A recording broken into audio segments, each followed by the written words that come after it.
Et voilà, c'est reparti pour une autre rencontre. Rando-rencontre, c'est comme ça qu'on les appelle ici, nos rando-rencontres, le temps pour mettre en valeur non seulement la rando communautaire, mais également les gens qui font de cette belle activité finalement partout à travers la planète. Hein?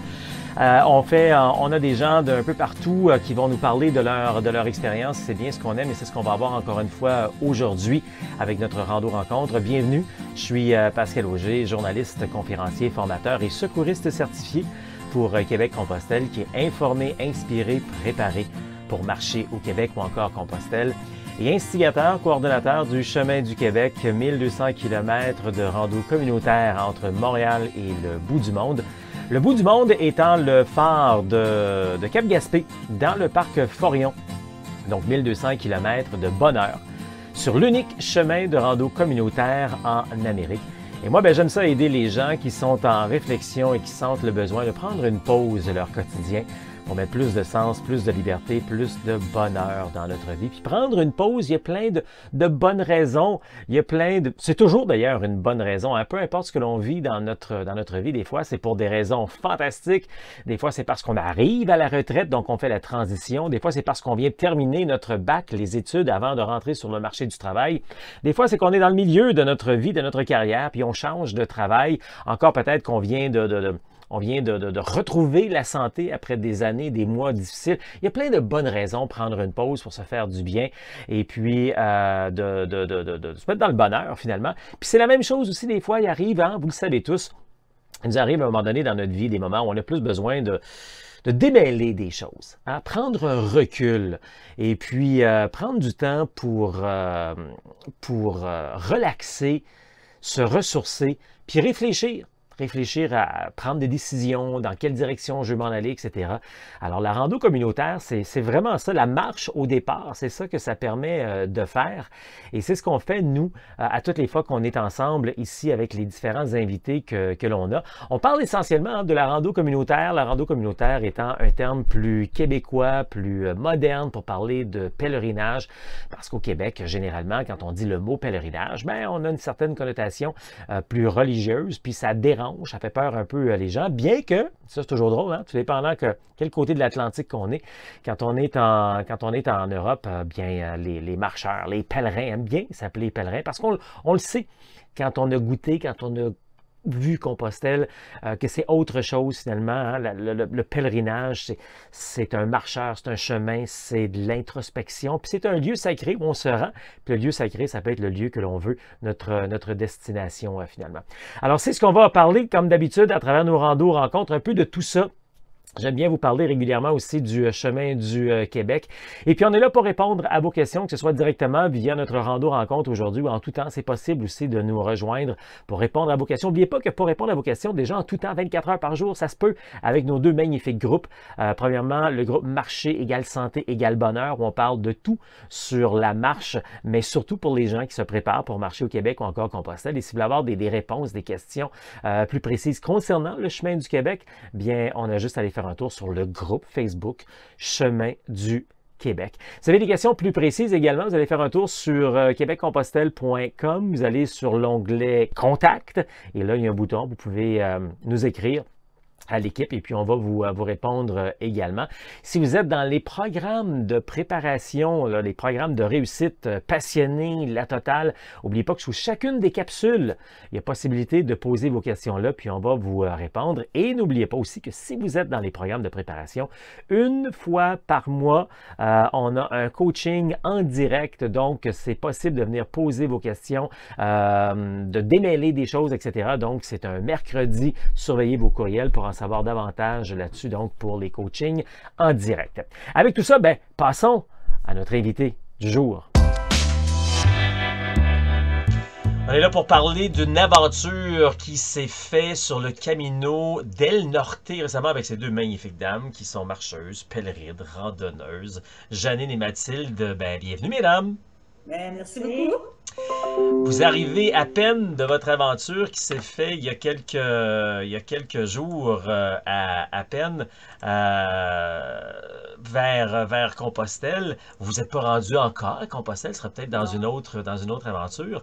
Mais on va commencer par parler de cette aventure. Mais avant ça, avant toute chose, on aime ça savoir avec qui on jase. Qui est qui? Donc, qui est Janine et qui es-tu? D'où viens-tu, Janine? OK, moi, je suis à la retraite maintenant, ça fait bientôt 4 ans. Je travaille dans le milieu scolaire, accompagner les enfants à besoins spéciaux en classe normale, on dit. J'ai adoré mon travail, mais comme toute bonne chose, il y a une fin tout le temps. Alors, c'est venu la retraite. Puis maintenant, ben, je vais faire toutes les choses que j'ai envie de faire. Fait que le chemin Compostelle fait partie de ça. On va faire partie encore, là, je suis sûre que c'est pas fini. Et c'est pas Et, mal ça. et un peu le chemin du Québec, on en reparlera Ah d'ailleurs oui, oui, tantôt. oui, ça Ben oui. aussi. Oui, oui, ça Mathilde, reste. présente-toi Oui, à nous. Mathilde, je suis la grande amie de Jeannette. Je suis retraitée aussi. Moi, je travaillais dans le domaine du chocolat. J'en ai fait, puis j'en ai mangé. C'est ça. Le compostel comme tel, en Espagne, c'était pas mon idée. Moi, je n'ai jamais eu l'idée de faire ça. Janine en a beaucoup parlé, puis à un moment donné, j'ai dit, ah, je pense que ça me tente. J'ai embarqué dans l'aventure. C'était vraiment une aventure. Mais c'est ça, je ne regrette pas. On a eu des bons moments, puis OK. on continue à marcher. Janine, toi, tu avais déjà de l'expérience avant parce que tu as fait Compostelle il y a quelques années ou peut-être l'an passé. En tout cas, En il y a un petit. 2014. En 2014, quand même. OK, Oui, oui, ça fait déjà un petit bout de temps de oui. ça. Mais au départ, là, en 2014, ça venait d'où cette idée? Là, on sait d'où ça s'est arrivé pour Mathilde. Mhm. Tu as cassé un bras. Mais toi, Janine, ça vient d'où cette idée-là de faire Compostelle à l'époque? Ben, j'étais avec ma blonde, puis elle a été élevée en Espagne pendant 11 ans dans son enfance Oh, et tout wow. ça. Fait qu'on était allé là-bas en voyage, puis là, on voyait le chemin de Compostelle, puis un jour, on s'est dit, ben, ça serait peut-être le fun de le faire. Fait qu'une année, on est parti, on a commencé, mais c'était pas prévu dans le voyage. On a décidé ça à la dernière minute, là, presque. Puis, on a fait une semaine dans le but de revenir, le finir. Puis quand en 2017, on devait retourner, on s'en va faire Compostelle. Puis là, j'ai eu une grosse attaque de sciatique qui était terrible, fait que j'ai pas pu le faire. Puis après ça, en 2022, ben, ma blonde est décédée. Mathilde était présente avec nous et tout ça. Puis moi, je parlais de Compostelle. Puis je disais à Dorothée, je vais aller finir. À ma blonde, je vais continuer à faire Compostelle. Puis elle disait oui, oui. Tu sais, elle était tellement contente de ça. Puis Mathilde a dit, mais moi, j'aimerais ça. Aller avec toi dans ça. Fait que, OK, c'est beau. Fait, C'est comme ça. fait que dans le fond, là, quand vous avez fait Compostelle, il y a quelques semaines là, de ça, vous étiez pas deux, vous étiez trois, hein? Oui, Ouais, Ouais, oui. hein? ouais, C'est certain, ouais. parce Ouais. que j'ai refait, comme j'ai expliqué à un moment donné, j'ai refait le bout que j'avais fait avec Dorothée. Ça a duré une semaine de temps, fait que c'était comme un pèlerinage. Ouais. Puis ça faisait aussi un an, le 21 septembre, qu'elle était décédée. Fait que c'était un peu comme, j'aime pas le bien dire boucler la boucle, là, mais en même temps, le un an, il y a quelque chose qui se passe avec ça, qu'il y a plus de paix qui s'installe. Mhm. Fait que j'ai beaucoup de symbolique, d'images hein, dans ma tête. Puis Mhm. rendu au 21 septembre, qui était cette date-là, je suis tombée sur une plage aussi qui avait un genre de structure en métal qui faisait comme une porte. Puis là, j'ai dit à Mathilde, prends-moi une photo parce que je pense que je prends une nouvelle porte maintenant. Fait que c'était très symbolique. Là. Cette journée-là, j'ai laissé aller des cendres. Puis c'était un beau moment de paix. OK. Mathilde, comment tu t'es fait influencer positivement dans toute cette histoire-là? Parce que pour toi, Euh, c'est nouveau. Bon, on en parlera tantôt. Tu as quand même fait un peu de marche avec moi pour te Oui, préparer. oui, Mais tout à là, fait. partir avec Janine comme ça, comment tu t'es fait influencer positivement d'embarquer dans cette aventure-là, Oui. dans ce projet-là? Ben, qu'est-ce qui arrive? Dorothée et Janine en parlaient beaucoup. À un moment donné, ils m'ont montré des vidéos, ils m'ont montré des émissions qui avaient ça. Puis à un moment donné, Dorothée, elle me disait, tu devrais le faire, tu devrais le faire. Puis oui, je me suis laissée embarquer. Ils m'ont tout montré, juste le plus beau, là. Hein? Ils m'ont pas dit les difficultés qu'il y avait en route, là. C'est arrivé quelques fois pendant le chemin. Mathilde disait, oh mon ami, je t'aime bien, mais tu me fais suer. Parce qu'il faisait tellement chaud. En plus, là, oui. Mais, mais dis-moi, Mathilde, là, la première fois que les filles t'ont parlé de ça, là, puis là, ils te disaient, ben, c'est une aventure où on marche 15, 20, 25 kilomètres au départ, t'as dit, voyons, vous êtes folle, là, c'est quoi, là? Ben, au départ, non, ils ne disaient pas 15, 20, 25. Parce que Janine, elle disait tout le temps, on va se respecter, puis OK. on va prendre le temps de le faire. OK. Puis prendre le temps, les paysages, là, ben, prendre le temps de s'arrêter puis de les regarder, t'es là. Peut-être tu ne reviendras pas. Fait qu'on l'a fait, tu sais, dans ce respect-là. C'était pas, on n'est pas parti, puis on n'avait pas l'idée de partir à dire, il faut faire un 20, 25, 30. Puis pas l'idée de dire, on part d'un village, il faut aller absolument à tel village. Tu sais, on a suivi comme ça a OK. donné, là. OK. Compostelle, quand on dit ça, souvent les gens pensent que c'est un chemin. Tu sais, parce que souvent on dit je vais aller faire Compostelle, le chemin de Compostelle, j'aimerais faire le chemin. C'est plusieurs chemins, même des centaines, sinon des milliers de chemins, parce qu'on peut partir de chez soi en Europe. Bon, mais il y a des chemins qui se démarquent plus. Parmi les chemins les plus populaires, il y a la Voie du Puy, il y a le Camino portugais, il y a aussi le Camino français, qui est le chemin le plus fréquenté. Tout. Vous autres, vous en avez pris un qui est, oui, on en parlera tantôt, est assez fréquenté aussi, mais quand même moins connu en général. Là, il était peut-être plus fréquenté parce qu'il y avait moins d'hébergements, mais toujours est-il, vous avez pris le Camino del Norte. C'est où ça pour expliquer aux gens un petit peu, là, c'est où, puis ça ressemble à quoi comme chemin, le Camino del Norte? Ben, c'est sur la côte de l'Atlantique de l'Espagne. Puis il y a des gens qui partent de différents points. Il y en a qui partent en France, de Saint-Jean-Pied-de-Port.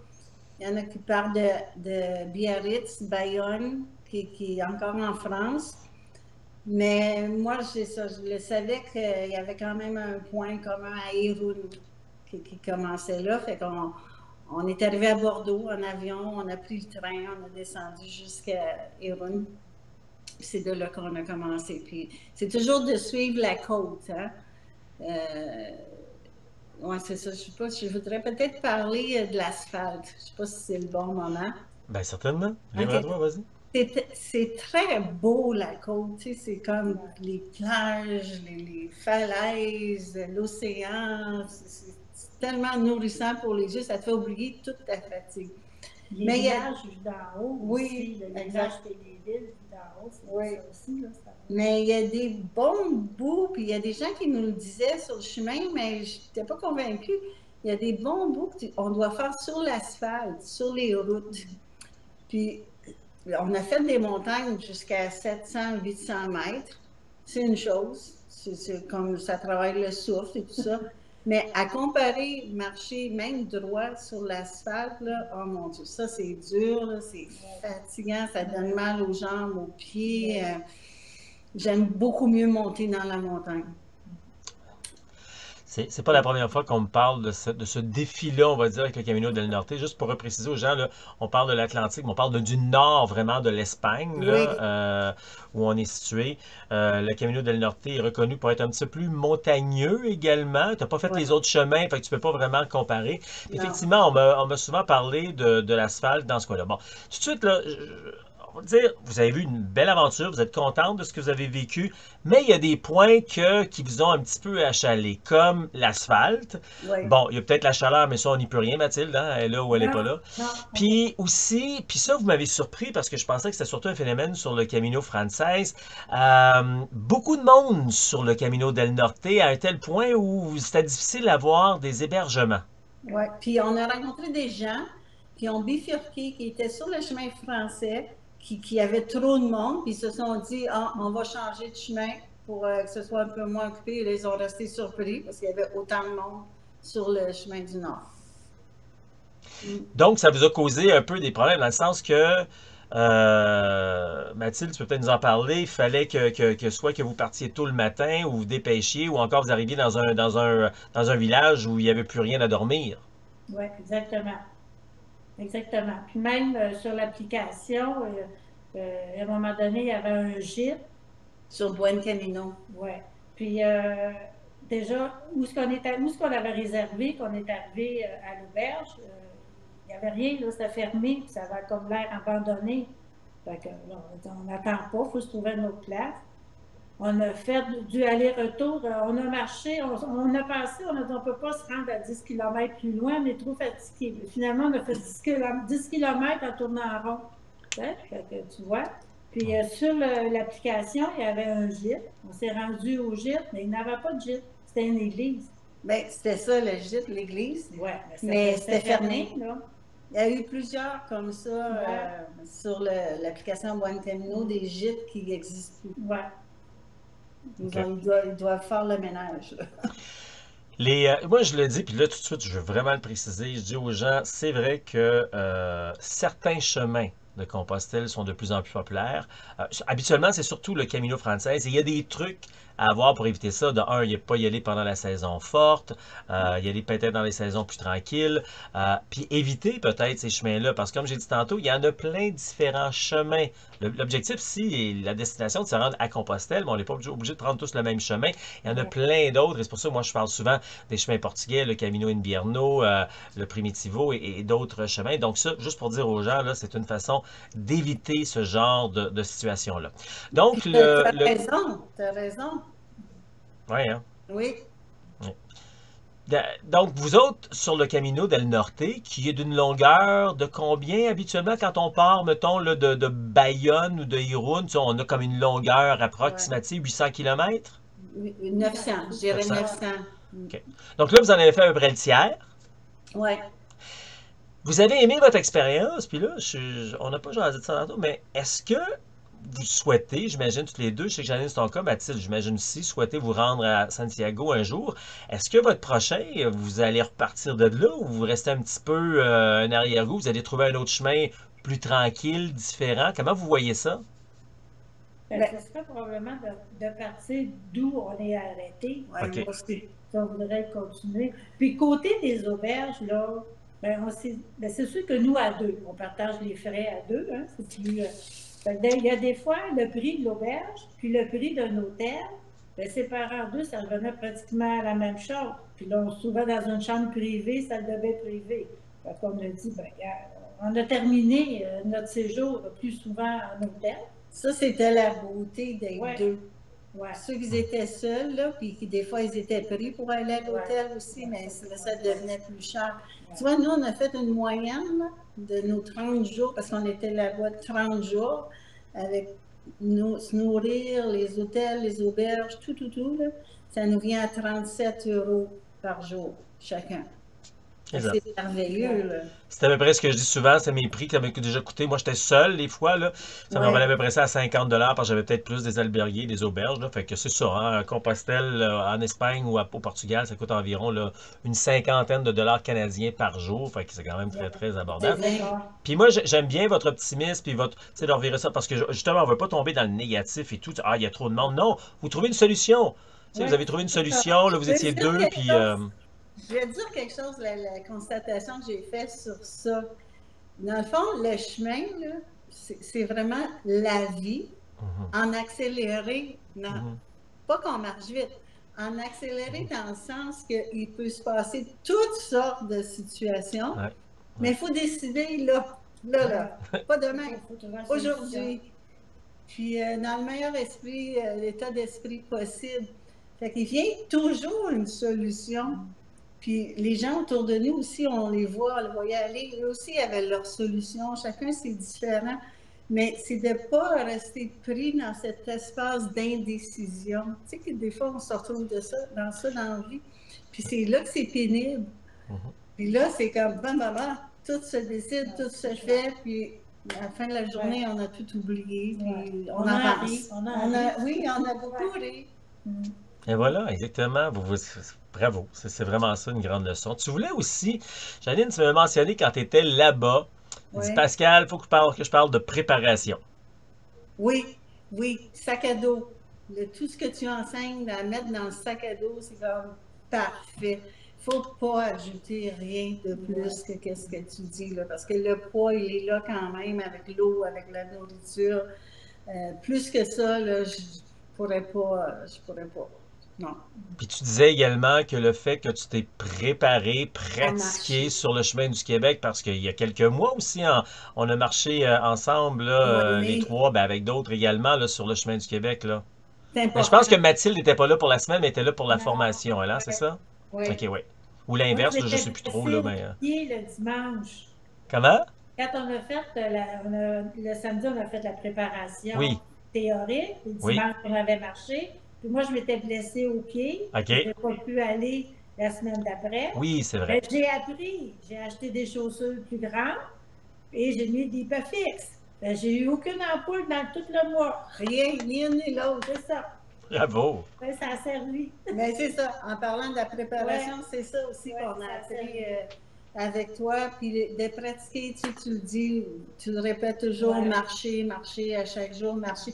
Puis ceux-là qui font des chemins en montagne, ben, il faut les pratiquer, les montagnes. Ah. C'est vraiment un fait, là, parce que le souffle, les jambes, là, on a des jambes de fer. Ah, ouais, ouais. D'ailleurs, Musclé. c'est le fun que tu dis ça parce que nous, on a marché ensemble dans le secteur Mont-et-Vallées. de Monts-et-Vallées où, tu sais, on a monté, on a passé par le massif du Sud, puis c'était en Beauce, donc c'est côteux. Mais il y a des gens pour qui ils voient ça au Québec, là, qui viennent, oh my God, les montagnes, c'est gros, c'est pas si pire que ça, finalement, quand on compare à ce que vous avez vécu, hein? Non, non, c'était bien plus haut. Ah oui. Fait Puis que en ça a été plus, une belle pratique quand même de passer à travers Monts et Vallées et à travers oui. ces côtes-là dans Beauce. Ah oui, oui, vraiment, vraiment, je l'ai apprécié là, à 100%. Moi, je dirais à tout le monde, là, allez-y, marcher avec Pascal, n'importe où, mais il va tous les trucs, tout. Tu sais, ça a tout resté dans nos têtes. On a toujours fait attention à ça, puis c'était du temps gagné. Chacune, à tour de rôle, qu'est-ce que vous retenez de cette expérience? Mathilde? La persévérance puis la patience. Je l'ai travaillé, c'est payant. Mais c'est une belle expérience. C'est une belle expérience. Oui, c'est des efforts, c'est pas toujours facile, mais c'est des beaux paysages. Tu sais, au bout de la ligne, tu as la récompense. Là, quand tu es rendu en haut là, de la montagne, tu regardes ça, tu oublies ce que tu as eu en arrière. C'est vrai, c'est merveilleux. Moi, c'est la même chose que ce que Mathilde dit, mais aussi de pouvoir se détacher complètement de notre quotidien ici, chez soi, puis passer à autre chose complètement, puis s'ouvrir aux gens, puis s'ouvrir à l'expérience, à la fatigue, la reconnaître, nos petits bobos, puis à la fin de la journée, aussitôt qu'on est assise confortablement, toute lavée, c'est comme tout est beau, tout est parfait. Puis c'est là qu'on voit qu'on n'a vraiment pas besoin de grand-chose. Ouais. J'ai perdu des pantalons en chemin que j'ai oublié une place. Quoi, tu te promenais-tu en bobette? C'est quoi cette histoire-là, là? Les bobettes qui ont passé dans un spinner.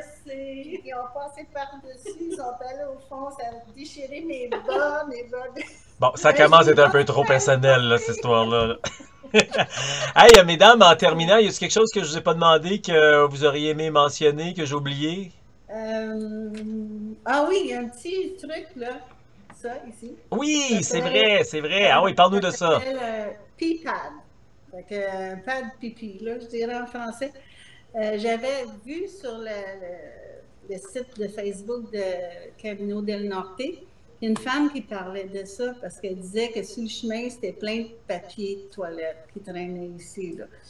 Puis ça, dans le fond, ben, c'est ça. Tu t'essuies, puis à la fin de la journée, tu le laves, ça sèche tout seul, là.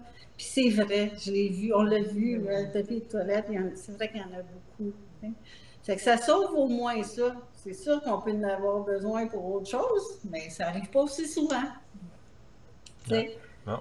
Fait que c'est vraiment pas cher. Puis t'attaches ça après ton sac, là, il sèche à mesure. Ah, ben intéressant, tout est bon, tout est bon. Mais du coup, tu parles souvent du moment présent. Puis c'est ça qu'on a vraiment réussi à faire. Fait que au travers la difficulté des fois de la montagne, l'effort et tout ça, bien, on a ri. On a tellement ri, là, tu sais. Ah oui, je vais raconter une petite expérience. À un moment donné, on était fatigués, on était en fin de journée, puis j'ai dit, on va s'arrêter pour prendre une collation, on va manger une orange, là, ça va nous redonner un peu de pep.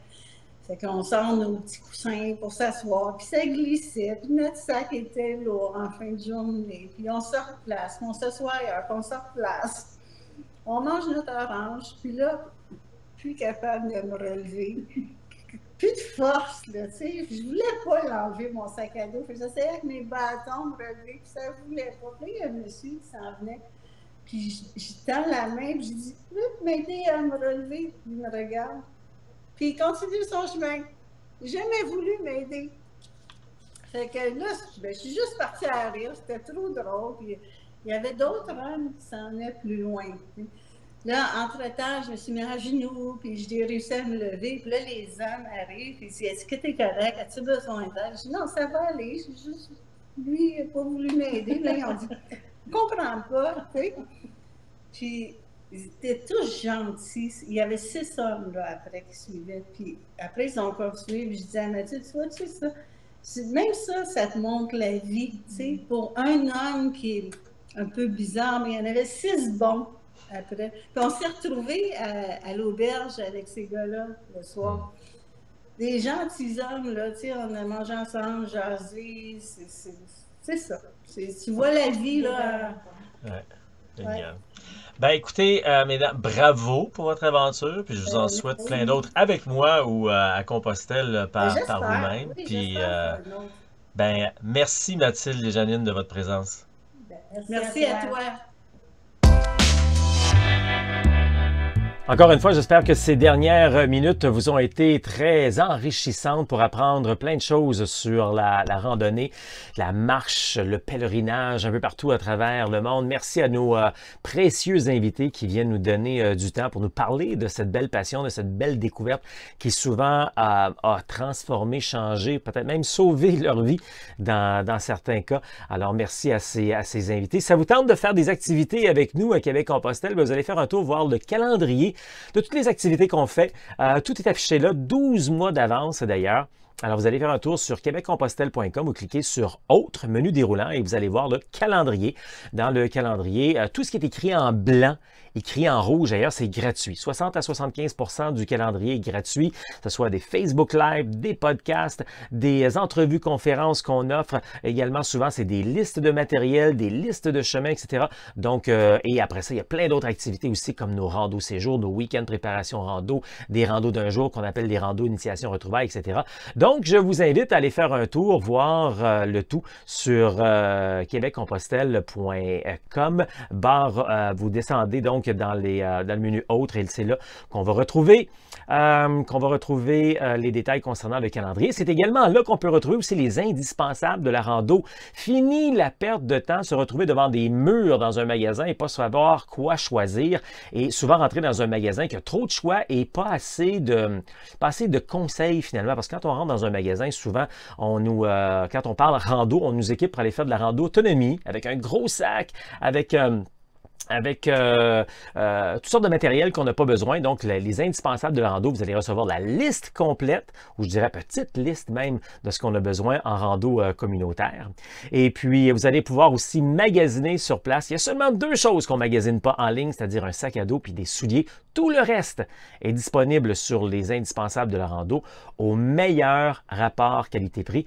Parce que dans le fond, ce qu'on veut faire ici à Québec-Compostelle, c'est rendre la rando 3A. Accessible, agréable et abordable. On ne veut pas faire de dépenses inutiles justement pour faire vos activités. Alors ça, c'est très important quand on vous l'offre avec les indispensables de la rando. C'est vraiment l'endroit pour faire le plein et en profiter pleinement. Si jamais ça vous intéresse également, j'ai l'appel de la liberté. C'est un 30 minutes que je vous offre totalement gratuitement. C'est-à-dire que vous pouvez vous inscrire. Vous aurez un questionnaire avant et puis après ça dirigé vers mon vers mon horaire personnel et puis on prend rendez-vous, on va se parler. Je vais vous parler des 3 grandes étapes, des 3 piliers de la rando communautaire au Québec, pour le chemin du Québec ou même pour Compostelle.